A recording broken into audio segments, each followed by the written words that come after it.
all participants' lines will be in the listen-only mode, and there will be an opportunity for you to ask questions after the management's opening remarks.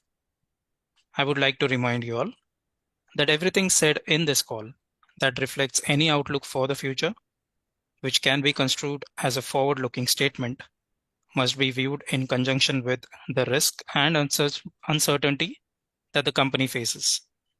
Please note that this conference is being recorded. I now hand over the conference to Ms. Tina Veermani from Motilal Oswal. Thank you, and over to you. Thank you. Good afternoon, everyone, and thank you for joining us for 2QFY26 earnings conference call of Zen Technologies. We are pleased to welcome the management team of Zen Technologies to this call. Mr. Ashok Atluri, Chairman and Managing Director, Mr. Afzal Malkani, CFO, and Ms. Abhilasha Atluri, Investor Relation Head. So we will start the call with a brief overview about the company's performance, after which we will open the floor for question and answer. With that, I now hand over the call to Mr. Ashok Atluri for his opening remarks. Over to you, sir. Fellow shareholders and potential investors and friends, thank you for coming on the call. And as you see that Q2 results have come out, and one of the main expectations during the Q2 was, in addition to results, which were not as encouraging as I would want it to be, was the order book position didn't build up as we had sought out. Again, as explained in the press release, this delay in orders has been is attributable to the government's extreme focus on emergency procurement post Operation Sindoor, and while there was a part of that was good news, because in that we had our anti-drone systems also. But the regular procurement of training and equipment and simulators were delayed.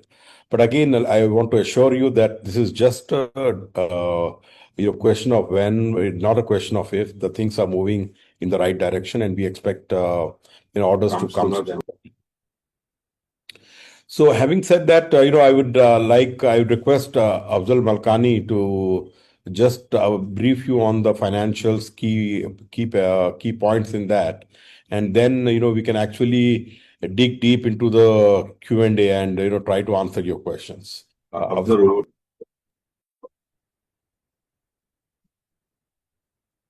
Yeah, thank you, sir.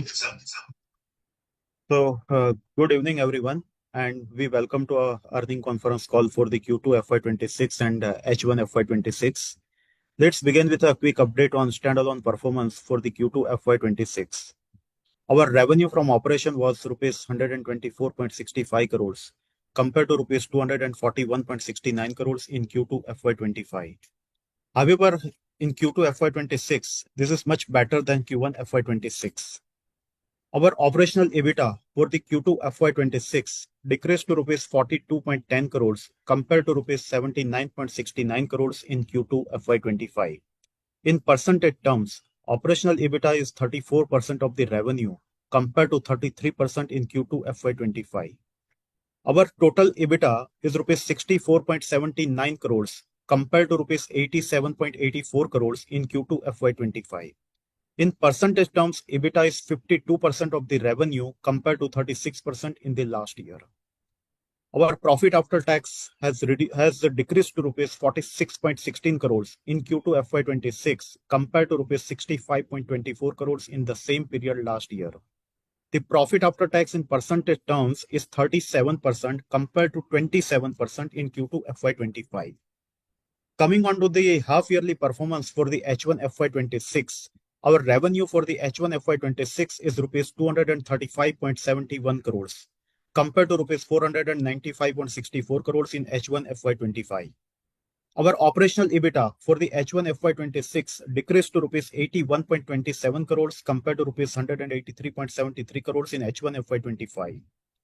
Operational EBITDA in percentage terms is 34% compared to 37% in H1 FY25.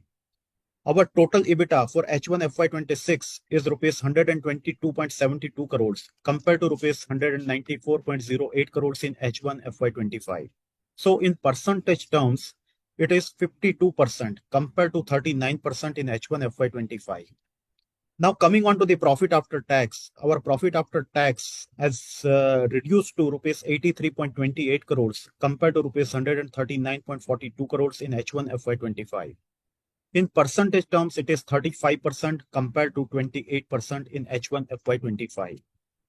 Now coming on to the consolidated financials, total consolidated revenue for the Q2 FY26 is around 173.57 crores compared to rupees 241.84 crores in Q2 FY25. There is a degrowth of 28% on a consolidated basis. Our consolidated operational EBITDA for the Q2 FY26 has decreased to rupees 65.54 crores compared to rupees 80.31 crores in Q2 FY25. The operational EBITDA on consolidated basis is 38% compared to 33% in Q2 FY25. Consolidated EBITDA for the Q2 FY26 total EBITDA is 90.05 crores compared to rupees 88.48 crores in Q2 FY25.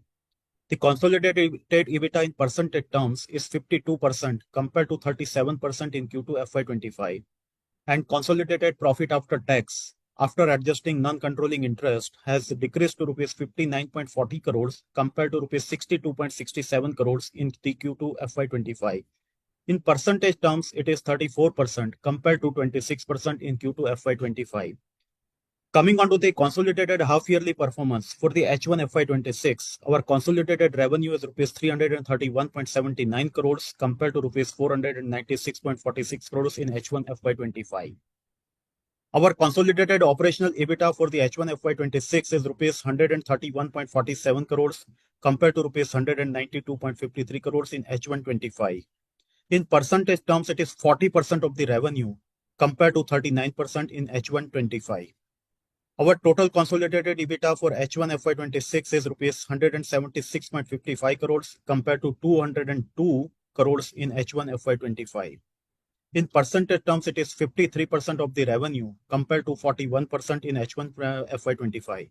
Coming on to the profit after tax for the H1 FY26, after deducting non-controlling interest, reduced to rupees 107.15 crores compared to rupees 139.48 crores. In percentage terms, it is 32% compared to 28% in H1 FY25. Now moving on to the balance sheet part, Zen remains focused on maintaining strong liquidity and leveraging its asset-light business model. Our net cash position as on 30th September 2025 is rupees 1103 crores and we continue to debt-free status. With that, we conclude our opening remarks and would now like to open the floor for question and answers. Thank you. Thank you, sir. Ladies and gentlemen, we will now begin with the question and answer session. Anyone who wishes to ask a question may click on the raise hand icon from the participant tab on your screen. We will wait for a moment until the question queue assembles.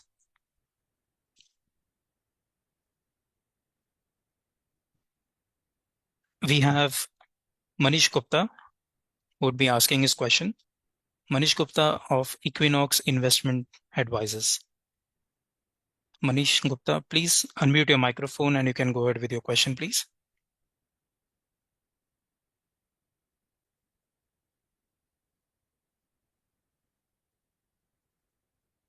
Mr. Manish Gupta, Yes, please sir. unmute your microphone. Sir, am I audible? Yes, please go ahead. Sir, thank you for the opportunity. Sir, as per media reports, Iranian Shaheed 136 drones, which cost about only $35,000 to $40,000 each, are being seen as a game changer in UAV warfare. And Zen has always been at the forefront of technology and cost effectiveness. But does this low-priced and highly effective drone undermine drone and anti-drone companies globally, including Zen, sir?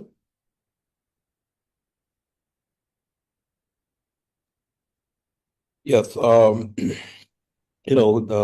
great question. So the thing what we do is we are not doing drones at this point in time. We are focusing exceptionally on anti-drone systems.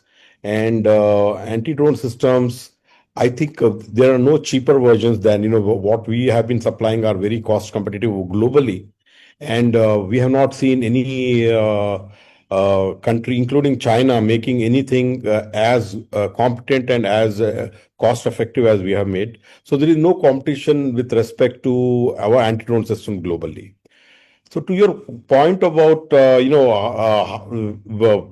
what is our answer to those drones? I think that's something the drone companies are working on, and Zen has acquired vector techniques that are trying to make something better than the Shahed kind of drones, which are really cheap, and the cost to neutralize them is very, very high. But anti-drone systems, which are basically soft kill like the ones we have, are very effective solutions and can block those kind of drones effectively. And there is no when you look at the cost for bringing down these kind of drones, as long as it is not a hard kill, it's just a soft kill, blocking, jamming the signal which is being sent from the ground station to the drone, that's almost negligible. There's no cost involved. Only when we try to shoot it down, by sending multiple missiles or very expensive solution, then it becomes very expensive. So that's not the case. That's not what we are doing. Then the capability we are doing a hard kill, but it's we integrated with L70 and other weapon systems that we have, and they are not as expensive as one would, not very expensive. So that they are also very effective solutions. All right, sir. Just a follow-up, sir. In your opinion, these drones are amenable to soft kill, or they require only hard kill, sir? No, so it depends. If the weapon systems are, if the ground control. So what happens is, the most of the drones, they work in both the categories. One is through the ground control they work, and at some point in time they can become autonomous based on maybe a GPS system, or maybe some kind of AI based waypoint, where they see the physical characteristics and keep going. So if it is a soft, ground control thing, then the soft kill works. Where the drones become independent, autonomous, there, either we have to do GPS spoofing to mislead them of a geographical location, or the second option is actually shoot them down. So it will depend on. So these to your question, the drones may work in hybrid mode, both ground control and autonomous modes. All right, sir. All right, sir. And so my second question is, sir, that you've always encouraged investors to stay put in Zen for the long term and not look at short-term aberrations, particularly due to the peculiarities of the defense industry, the lumpiness of the orders, and other stuff. In your opinion, sir, has anything fundamentally changed which makes you worried about the long-term prospects of the Indian defense industry, including Zen? No, not at all. I think in the long term, the story is intact, and I've been, I personally believe that we have, it's after the dot-com bust happened in 2000, the really serious deep tech companies actually emerged, the Googles and all that. I think that's what is happening now.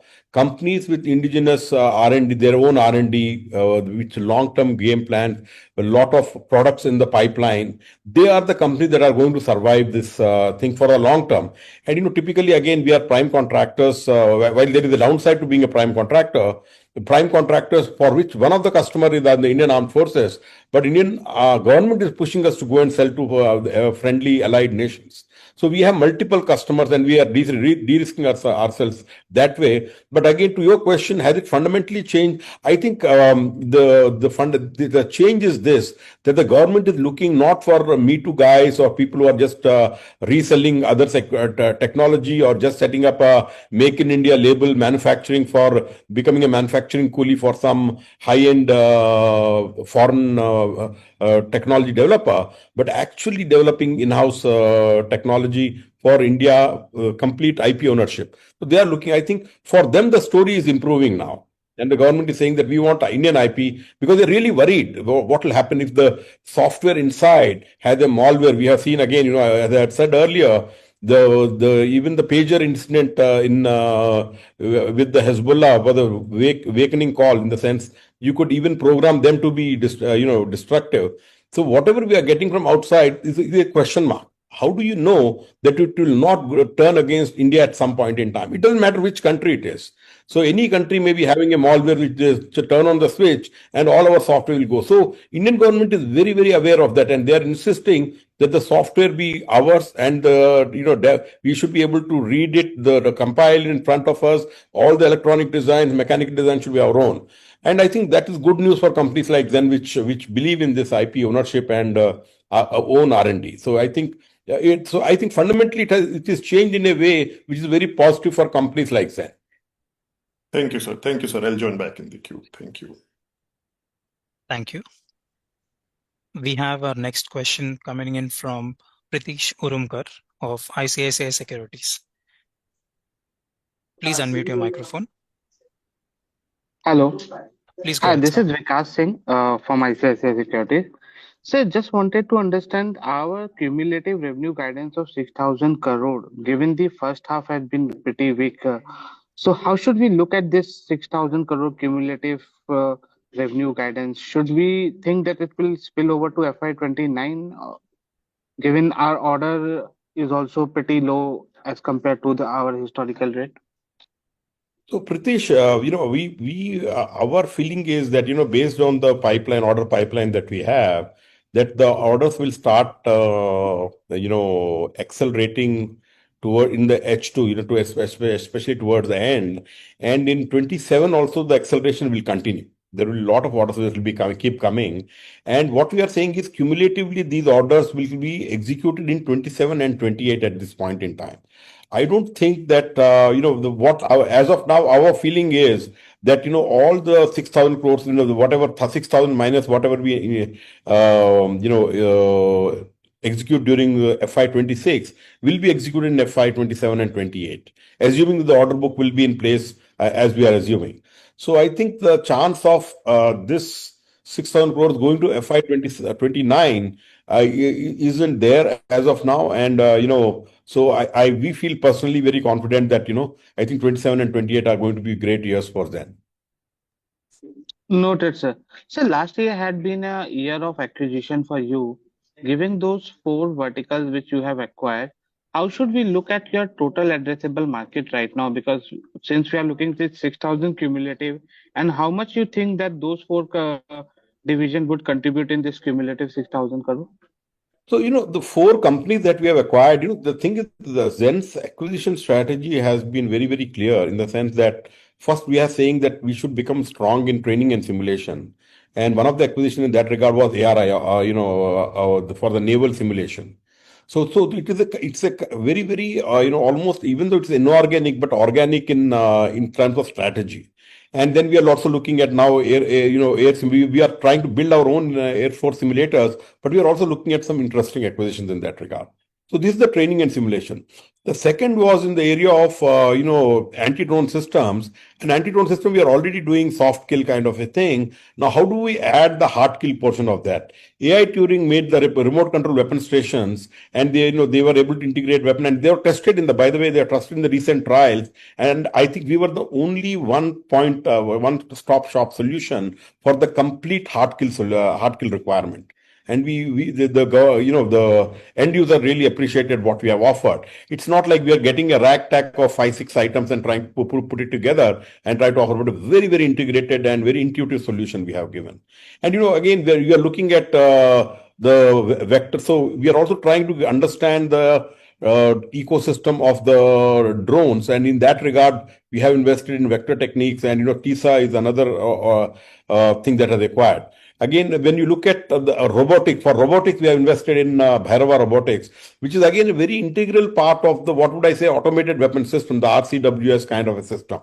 So, you see, these are not verticals, but they are actually very, very accretive in nature to our strategy. So I think these acquisitions, when we are talking about the 6,000 crore, we are adding all whatever we are solution we are offering. The incremental solutions being offered by these companies are included in that, subsumed in that. Noted, sir. And sir, just one thing, we are talked about a lot on the anti-drone system, soft kill and hard kill, but as we know that this space is also getting crowded. So what is the differentiator for you? So, one thing is The software, the hardware, everything is indigenous. What we are developing is completely IP owned by us. And we have seen in 23 when tenders were issued that under IDDM, it is very difficult for any other Indian company to qualify.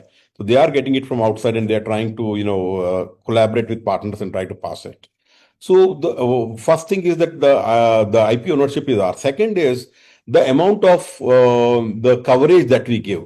The most of the guys were giving coverage of commercial frequency drones, and they were saying, when they say commercial frequency, typically, they are 2.5, 2.4, 5.8, 900 megahertz, etc. They are commercial frequencies in which the DJI, all these Chinese drones, third-rate Chinese drones fly. So those we are able to actually, those were being stopped earlier by everybody, including Zen. But when the war started, when the actual requirement came, we realized that they will not be flying in commercial frequency; they'll be flying in any frequency in between.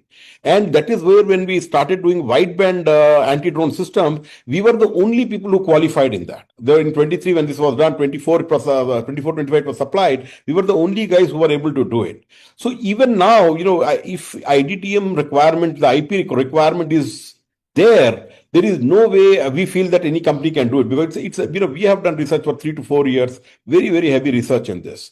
So, and it is very important that the IP in this company should be owned by India. We cannot have anybody else owning it, because at the time of war, the software may fail. And may means will. The Murphy's law comes into operation in wars. So we have to ensure that these are completely India owned. And the third point was that we are giving a complete solution. It was hard kill. A lot of people are saying, but where are they getting the remote control weapon station from? Where are they getting the weapons from? So all these are question marks actually. But we are, as one company, as one group, Zen and their subsidiaries are giving one integrated, comprehensive, non-negotiable solution. So I think that is what is the standing. But again, you are right in the sense there are a lot of claimants at this point in time, and because there is too much of decentralization happening in the armed forces, there may be some orders that the others are picking up. But in terms of quality and the comprehensiveness of the solution, Zen is way ahead of the competition. Again, we think that if it is the IDDM, where the government actually verifies the software, the electronics, and the mechanical mechanical hardware, they will immediately know that Zen is the only serious player in this segment. Thank you, sir. We will now move to our next participant, Akshay Patel of AK Investment. Please unmute your microphone, sir. Okay. Hello, sir. Sir, my first question is regarding government procurement. So, as you said, that government is on the fast track procurement of defense equipment, and our anti-drone system is one of them. So, why are we not getting orders since after the Operation Sindoor? And earlier we had talked about 650 crore of order flow in the first half that is getting delayed. So, can we expect this in the second half of FY26? Yeah, so the thing we are very positive, Akshay, that these orders will come through. Again, it's a matter of time and not whether we'll get it or not. And so that was those 650 crores that we talked about were related to simulators and training equipment. So that has got pushed because of the government's focus on post Operation Sindoor on operational equipment. And so that will come through. We are very sure. We were actually very sure that it will come by September 30th. But so we were very wrong about the slowness with which things would happen. But now, they'll definitely come in H2. So there is no doubt about that. To your second question, why no orders with respect to even anti-drone systems? So the thing is, anti-drone system tenders have just been floated. As we speak, this is it's almost a week in terms of government times. May this thing happened. They were started doing it in June, July, August. Now we are in September. It's 3 or 4 months after the Operation Sindoor. So but we think that in the next couple of months, some of the results will come through, and you'll probably hear good news if the government sticks to its own proposed timeline. And this emergency procurement, typically even the delivery has to happen within 12 months or so. So I think we are waiting for the evaluations to be over, RFPs to be floated, evaluations to be open, and orders to be placed. But they should happen in the next couple of months is what our expectation is. Okay, sir. And sir, my second question is what is the total addressable market for simulators and anti-drone system, particularly in India? And my follow-up question on that would be when do you expect these segments, both these segments, to get stagnant? That's when all the area will be covered by anti-drone system or all the simulation has been placed. When do we expect this segment to be stagnant and Zen's growth will be flattish over the how many years? I think next 4 to 5 years, the growth will continue, Akshay. And, two things. One is for simulator market, simulators will be required. They'll have a typical life cycle of 10 years.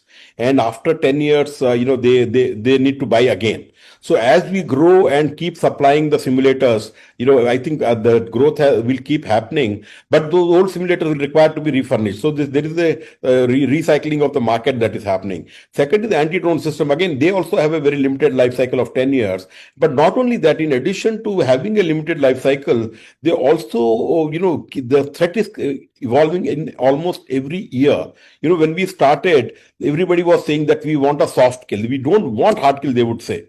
Where, they said, we are not worried about hard kill, only soft kill. And, we made the soft kill system. And then they said, listen, we want soft kill, but, now we also want autonomous. There are autonomous drones. When they ground control to drone, there is a communication link. We break it through jamming. Then adversary came out with something called the autonomous. I will not use the ground control. After it reaches the enemy destination, we will move into GPS. The GPS, the drone will go through GPS and no ground control will be there, so the jamming will not work. So we had to come up with something called as GPS spoofing. We did the GPS spoofing, and then now they are coming up with something called as autonomous. Just not even GPS. They look at the waypoints, AI vision based drones. So now we have to do nothing but shoot them down. So our systems are evolving. So we think this cat and mouse game will come, but they'll try to overcome us, and we'll try to overcome what they have overcome. So this thing will keep going on, and the systems will be required every 3 years upgradation will be required, almost like our PC or laptops. I think this is going to be a continuous market for us. Yeah. Thank you, sir. We have our next question coming in from Bala Subramanian A of Arihant Capital. Please go ahead with your question. Good evening, sir. Thank you so much for the opportunity. Sir, my first question, you talked about AI. In this, we are transforming through AI. Beyond using LLMs in simulators, what specific proprietary AI models you are developing for core products like anti-drone systems, especially for threat classifications or loitering munitions? It's like for autonomous targeting. How much of the increased R&D spend in H1, it's nearly 12.3 crore allocated specifically to these AI initiatives? Yeah, That's my first question, sir. Yeah, so I think AI has become a real obsession within the company. So when we look at AI, there are two types of AI we are talking about. One is within the company, how do you implement AI across processes where you're buying or when you're trying, procurement, R&D, the operations, after sale service, the CSD. So all this value chain, how do you apply the process so that things become more faster and the bottlenecks are resolved? So that is the process-based AI that we do. Second, that you are alluding to is the product-based AI, where the products we put AI into the product, and for example, like take simulators. The one of the better, when we're looking at simulators, the best way to train somebody in AI in simulators is one-on-one is what we would say the best kind of training is. So how do we build that one-on-one training with the AI experts being into the development of the system, integrated into the system? So I think that is what we are trying to achieve. We will be able to do one-on-one expert. There is some noise, Bala, from your side. Can you mute yourself? Yeah. So unless this the AI is integrated into the product. Once AI is integrated, what happens is, what is the best kind of training? This is one-on-one training where an expert coaches a trainee. So that is the best kind of training. And the second thing is, how do we ensure that, so AI is that kind of a coach. If there are 100 people, it will detect what is the each guy's weakness, and it will be able to coach the guy as an expert. So similarly, in anti-drone system, also threat classification, everything, the AI is being integrated in a large way. So yeah, we are actually, eating, drinking, breathing AI at this point in time. We are at a very, very basic level. The AI is completely integrated. Yeah. Sorry, Bala. Please go ahead with your next question. Yes, sir. So my second question for that equipment order book nearly 346 crore, but the major execution is happening in Q3 only. And any further significant new orders are we are expecting, especially for new anti-drones? And what is our current production capacities?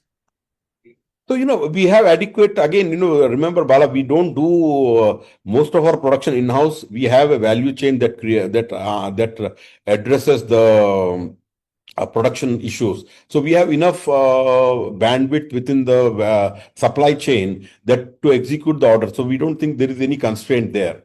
With respect to the order book, yes, I think in H2 we'll be executing considerable part of the order book that we have, and we see some more accretions also happening. And whatever accretions are happening, we'll try to execute them also.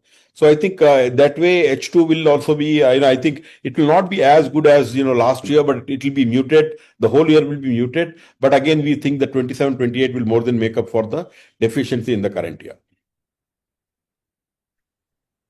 Thank you, sir. We have our next question coming in from Bhavna Singh of Yes Securities. Please go ahead with your question.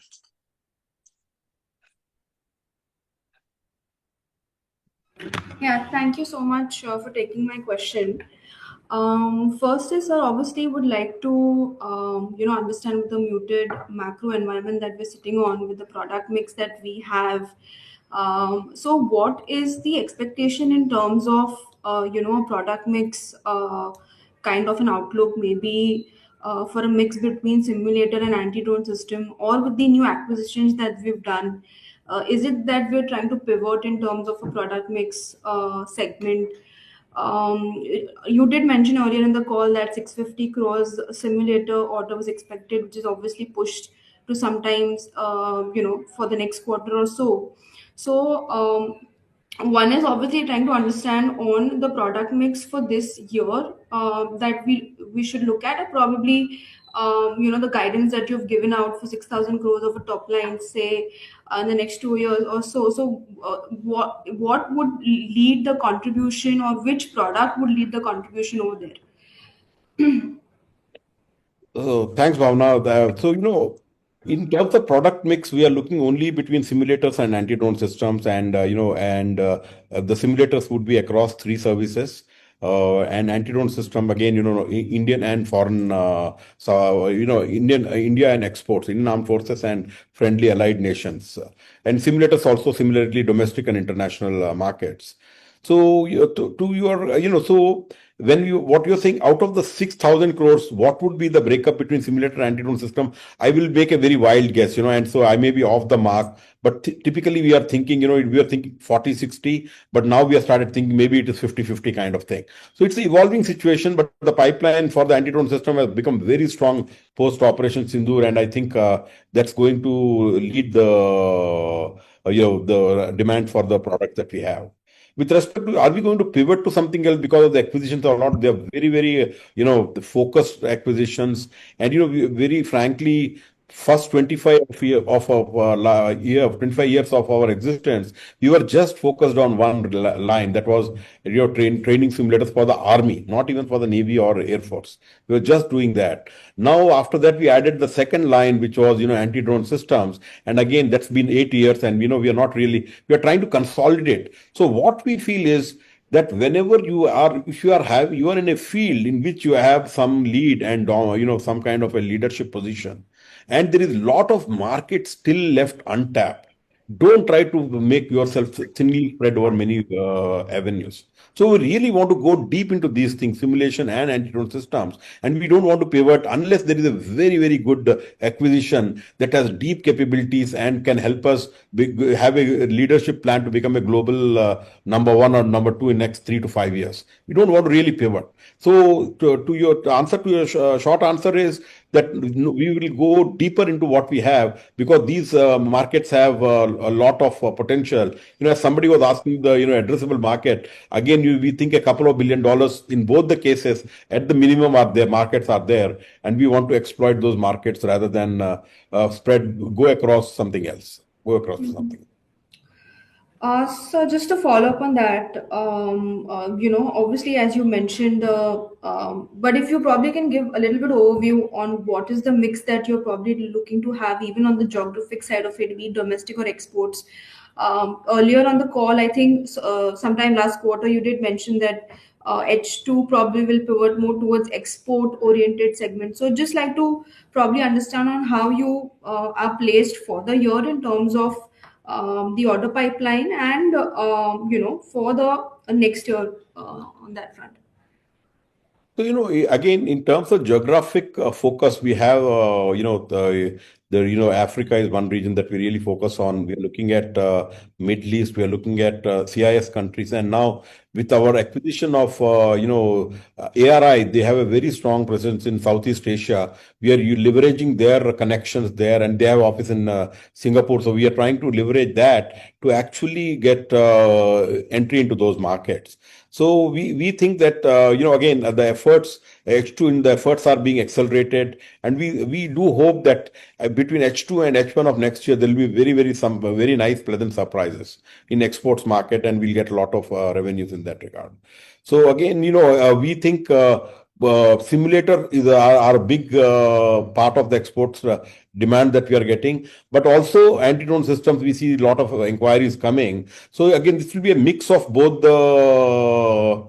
anti-drone systems and simulators, which will be leading our efforts into exports. I think. Thank you. Thank you, sir.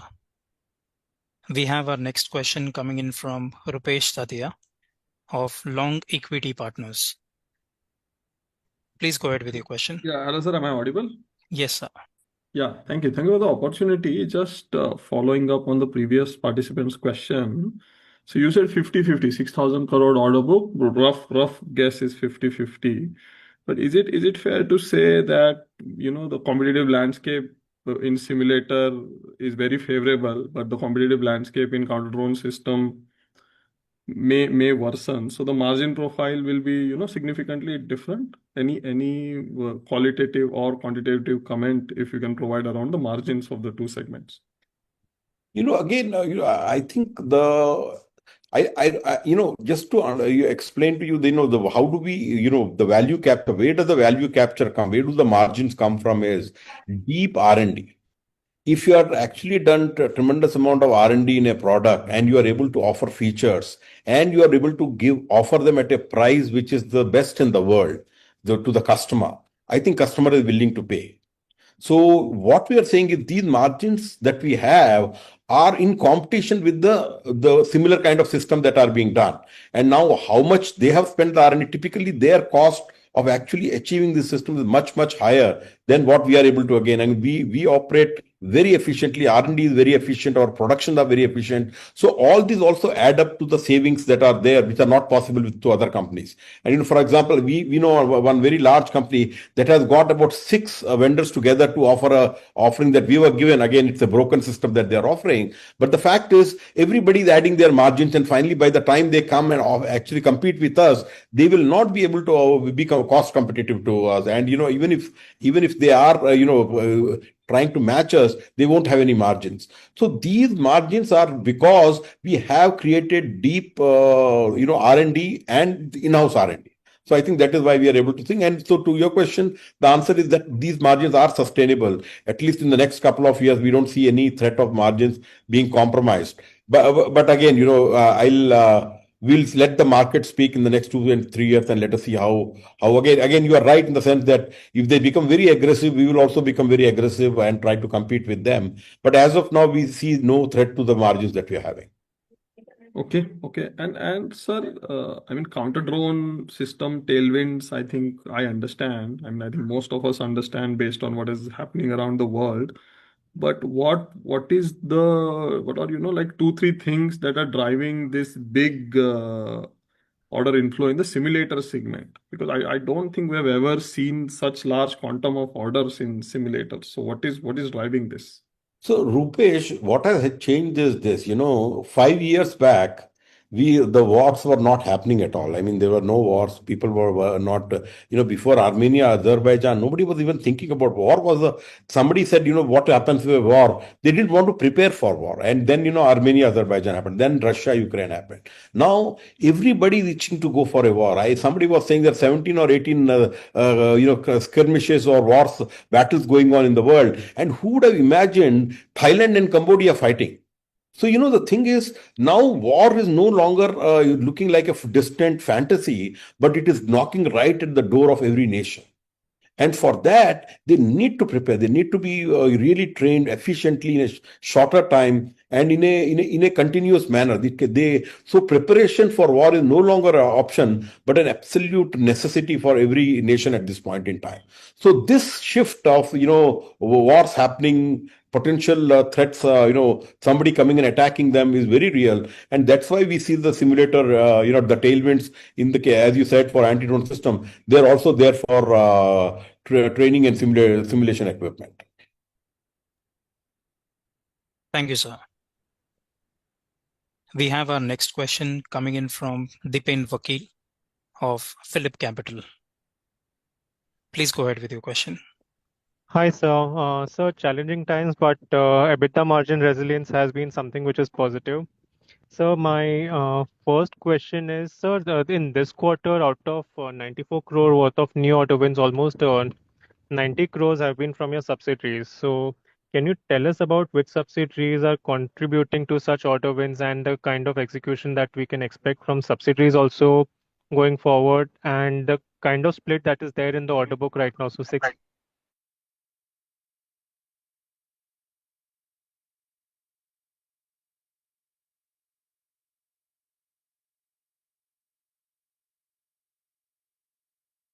75 crores.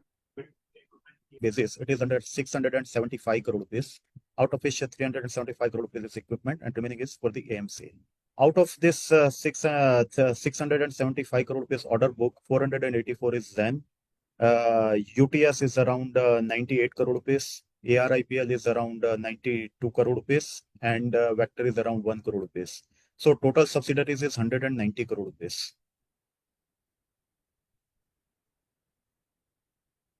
Got it, sir. So also recently there was some news flow around so basically an RFP for something like your Prahasta product. So any progress or any RFP that has come out for your for a product on that front? Yeah, we have some RFPs that have come up again.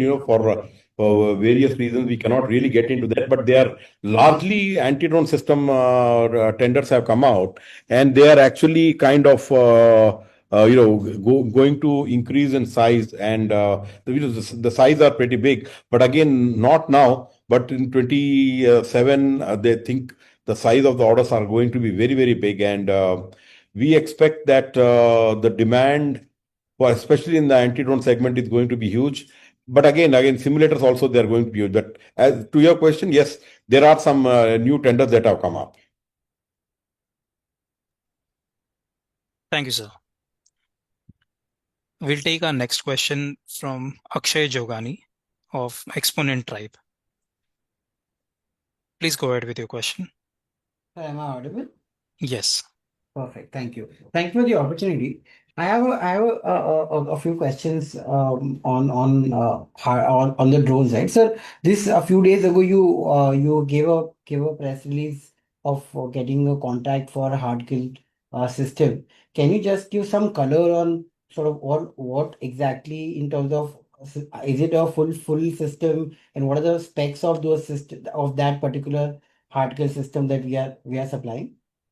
So, I'll not go much into details, but, typically the system consists of detector, jammer, radar, electronic optic, which is the camera, and then hard kill weapon, that remote control weapon station, and the actual weapon which is required. So all this put together make up the system, and we are able to supply. We were able to win the thing again. This was a typically single vendor situation, resultant single vendor situation. Nobody else could even come up with the offer to the government. So yeah. So this is what the configuration was. Sure. So this is for one system or multiple systems? This was one system or multiple? Please come again. So this was one system, like this is connected to one L70 gun, or is it like No, multiple? it was not L70. It was some, it was some other weapon. Yeah, it was Okay, not. but one. This is a one system. Yeah, I'm not so sure about it. Maybe it must be two systems or something like. Sure. Not sure about the quantity. Yeah.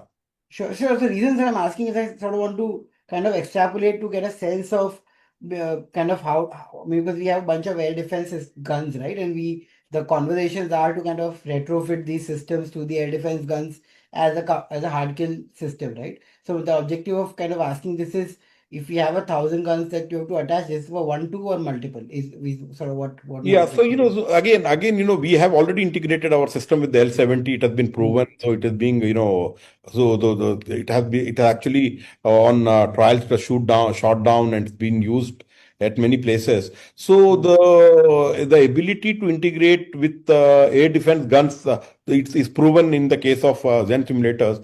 For you to say, listen, these many guns are there. So if all get integrated, what is the size of the market pertaining for to air defense gun for Zen simulator, Zen anti-drone systems? I think it's a little difficult exercise to do. So we will. But one thing we know is that we are, L70 Zen is the only company that has the mainstay of air defense. Zen is the only company that is integrated and demonstrated it to the armed forces. Yeah. Thank you, sir. We'll take our next question from Harshit Kapadia of Elara Capital.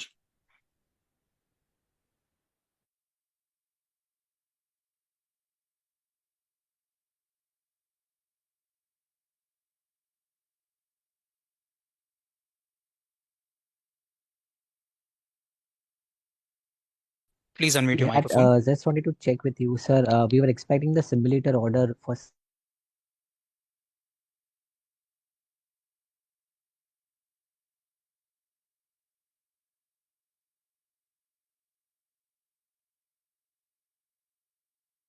six.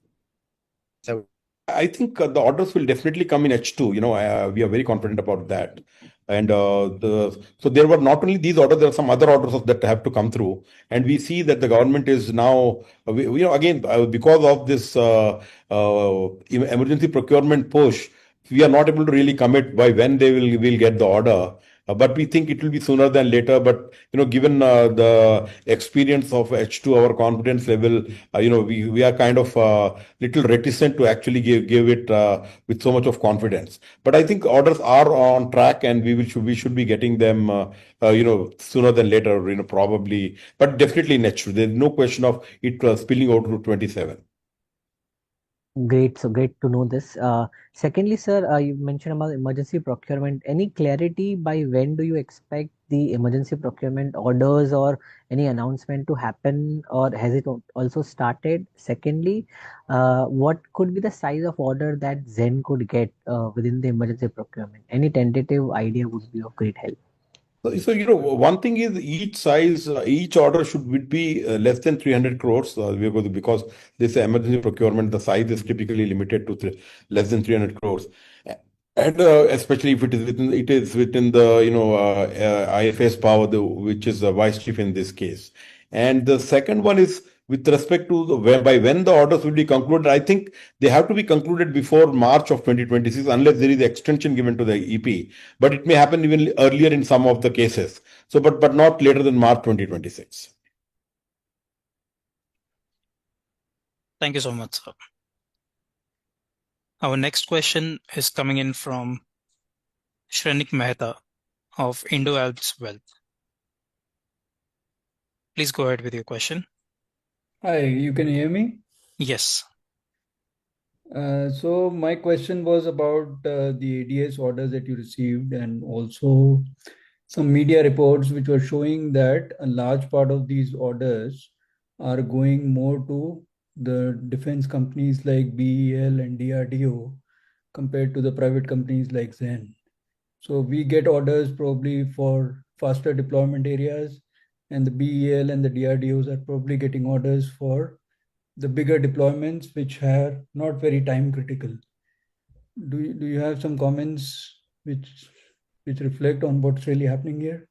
So, anti-drone systems, I think we are in a very good position. Any end user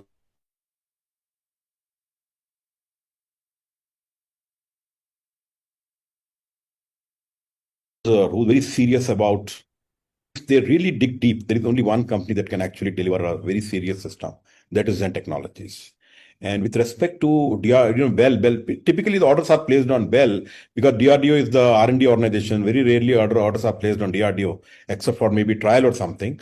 But Bell would be when they get it, I don't think they're getting anything in this area, but they're getting a lot of other orders. Again, one of the benefits of being public sector unit is that you can you get direct orders from the government. So that's a plus point that they have, which we don't have, because even though under IDDM we get single vendor benefits, but most of the time we will never be nominated.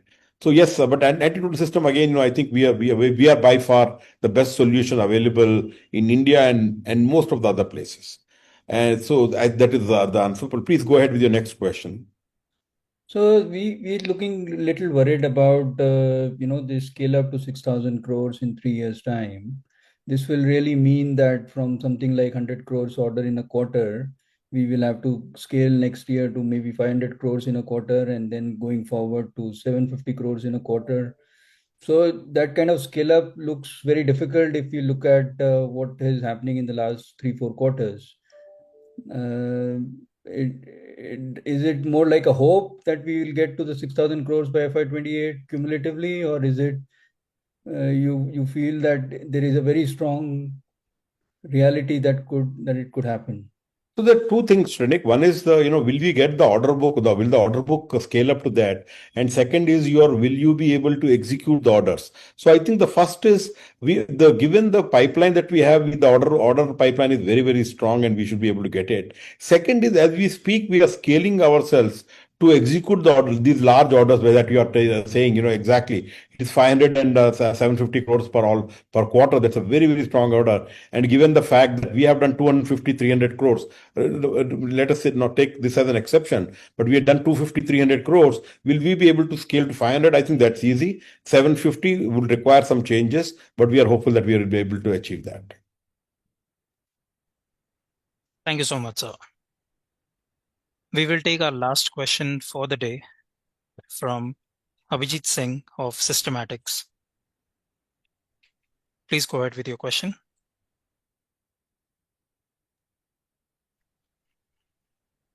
Mr. Abhijit Singh, please unmute your microphone. Am I audible now? Your voice is too low, Mr. Singh. Yeah.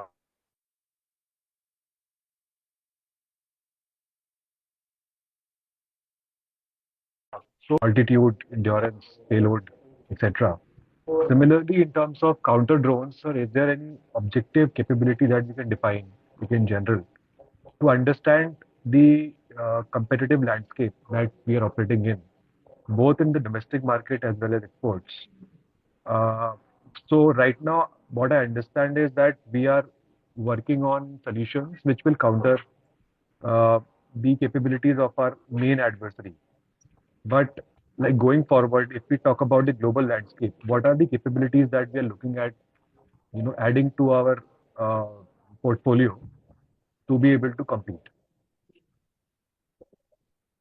So, in the anti-drone segment, Abhijit, we look at, distance, how far can you detect it and, how can you disable the incoming drones? And what are the different ways you can do? Can you do, the jamming? Can you do spoofing? Can you do actual hard kill? Can you shoot them down? So these are the different characteristics that are there. And then, there are also what kind of frequency ranges you can do. So, initially it was just commercial drones. Then it became from 400 to 6 gigahertz.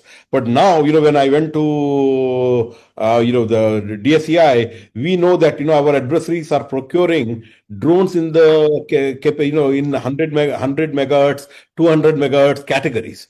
So those drones are not detectable by the previous anti-drone systems. So how do we make our anti-drone systems that are capable of detecting drones from 100 megahertz all the way to 12 gigahertz? That's the kind of drones that were being purchased by our adversaries. So so these are the capabilities that will we be able to jam them and bring them down? So those are number one. That is the thing that we are looking at. Globally, when we are looking at what we think is that the game is changing now in the sense that the detection capabilities will be vastly different at some point in time. For example, we are talking about incoming drone at a height of 10,000 or 20,000 feet. But what happens if a mothership, which is very large and flies at 45,000, 50,000 feet, comes just above us and then leaves a lot of drones down? So how do we handle those kind of drones? So these kind of threats are emerging, and companies like Zen are really, really preoccupied with how to solve these issues. And that is one of the reasons I'm saying that if you as a country, you will have to buy it from Indian companies, because that is the only way that you will be able to upgrade when the problem comes. If you were to buy something from a foreign company and you go to them and say, listen, this is not working, the new threat has emerged, will you upgrade me? They are saying, so sorry, you have to buy a new system, or they may just refuse to upgrade if there is a war going on. So this is a capability that the Indian government and should really, really focus on trying to get it solved with indigenous technologies. Right, sir. Sir, and just the last question. So, in line with the first question, are we looking to partner with some global company or a technology provider in order to scale up to these higher frequencies and adding up more capabilities? So, is there a plan in that sense, or is the plan is to do a significant amount of R&D and IP in-house? So, the thing is, Abhijit, that these capabilities are already there. What I'm talking about, the drones of, 100 to 12 gigahertz, all these capabilities are already there, which most of the companies in the world don't have. So, so when we are looking if we were to partner with somebody, what are we going to partner for? We don't need the technology. And not only that, as we speak now, we are working on more futuristic technologies, which, other people may not even be wondering that this is a threat which will be coming up in the future. So we are working already in those technologies. But, to be very frank, if India needs us to partner with somebody because that technology is not available with Zen, we would be open to it. But we have to look, we are looking for such an opportunity where the technology that we don't have, somebody else has, and we can partner with them. So, but as of now, again, we are way ahead of the game, and we are still investing in more futuristic R&D. And let's hope that we as India are able to export this to our friendly nations. But again, to your question, if there is some capability that Zen doesn't have and the country needs, we will be willing to partner with a technology partner to deliver the solution to them. Again, we would like to indigenize that solution rather than being their manufacturing coolie and keep manufacturing them for them. We would definitely want to partner with them, because Zen is very strong technically, and if some technology partner comes, we would do R&D with them to create the next version of their product, which would be much, much stronger than what they were to do by themselves. So I think, yes, we are open to technical partnership, as long as it's a technological partnership, not a relationship of master-slave kind of a thing, where they throw the technology at us and ask us to manufacture. We don't do that thing, but definitely we will collaborate on doing R&D together. Thank you, sir. Ladies and gentlemen, that was the last question for today. I will now hand it over back to Ashok sir for the concluding remarks. Over to you, sir. Thank you, friends. Thanks for being patient and asking questions. And really appreciate shareholders who continue to be with Zen through thick and thin. And we think that the big picture is playing out now. The version 2 of the growth. The way .com bust happened and then the actual companies came up. The version 2 of the defense thing is coming up, and which are the companies that will really flourish are the companies that have the R&D, in-house R&D, not they're just partnering and doing a jugadu job for each tender, but actually having a long-term strategy to develop some deep capabilities in some verticals, which is what Zen is doing. And I think we will be big beneficiaries of the government's focus on IDDM, indigenous IP, and we will also be significantly addressing friendly nations from India and do a good job of exports, both in simulators and anti-drone systems. Thank you so much. Thank you. On behalf of Zen Technologies Limited, that concludes today's conference call.